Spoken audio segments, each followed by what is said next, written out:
In 1917, a collective pair of revolutions started in Russia during World War I that ended the custom of imperial rule, and started a chain of events that would lead to the formation of the Soviet Union. The involvement of Russia in World War I inadvertently started this revolution. In the war, the Russians lost a vast amount of soldiers, and his economy fell from giving weapons and other supplies to soldiers on the battlefield. The last Tsar, Nicholas II, fell out of power in 1918 when civil outrage grew from food shortages. A new provisional government soon led the country, but that was overthrown by Vladimir Lenin and the Bolsheviks a few months after forming. During this provisional government, the citizens were unhappy and the condition of Russia aggravated. Things did not start to get better until long after, when Lenin attempted to restore order in Russia by following the New Economic Policy, or NEP.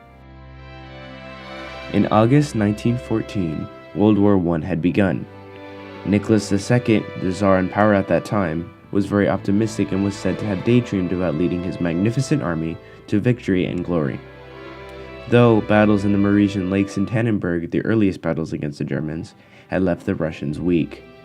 Tsar Nicholas II's army spent a lot of time at the Eastern Front, the happening territory of the war.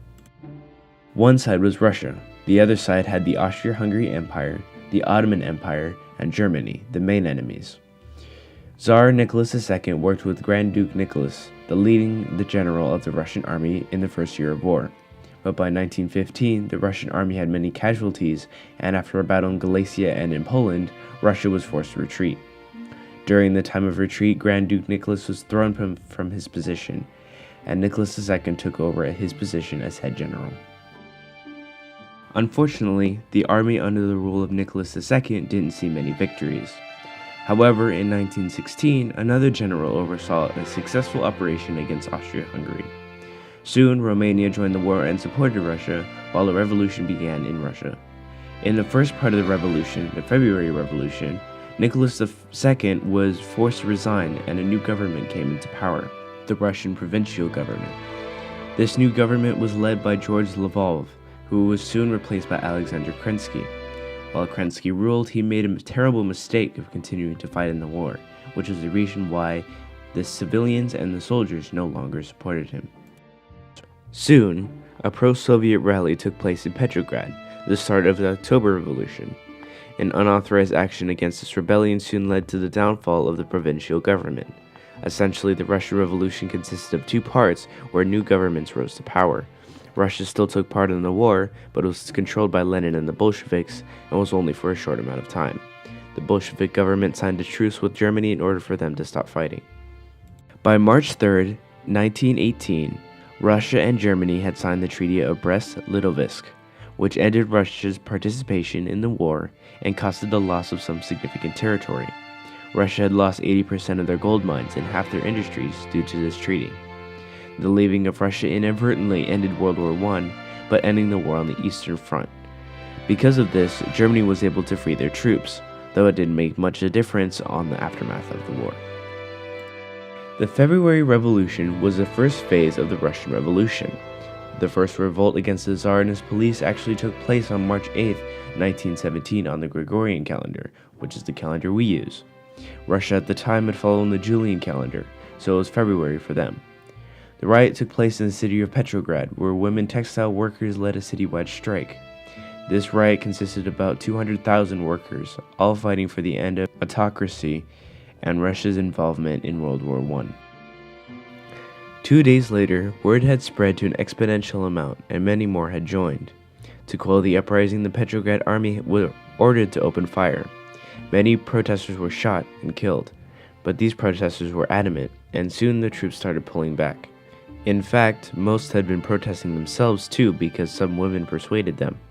This caused the downfall of the imperial rule because, of course, without an army, they had no power over the public. The new provincial government took over with Georgy Lvov in the seat of prime minister. The Bolshevik Party, a part of the Second Congress of the Russian Social Democratic Labor Party, was one of the few groups who wanted to leave the war. When the people had started to argue, Nicholas II became very angry, and many of the leaders in the Bolshevik Party were arrested. One of the leaders of the Bolshevik Party was Lenin, who was able to escape before imprisonment to Switzerland. When the new Provincial Party came into power, Lenin came back to establish the Socialist Party before the middle-class government was fully established. Other parties of the Second Congress believed they should just have positions in the provincial government instead of taking over. Soon there were members from the Second Congress in the new government, but the Bolsheviks did not send members believing that there was no use. They continued with what they believed, and, to start another revolution, they spread their slogan showing the three things the new government would provide that the provisional government doesn't: peace, land, and bread. They also believed that all the power should rest in the worker and peasant organization, or the Soviets. They called it the Soviet government. As expected, the workers and peasants of Russia were pleased with this, and on October the 24th, the Bolshevik Party led these people of labor into the overthrow of the provincial government. On October 25th, the Winter Palace, the seat of provisional government in Petrograd, was captured. Success came.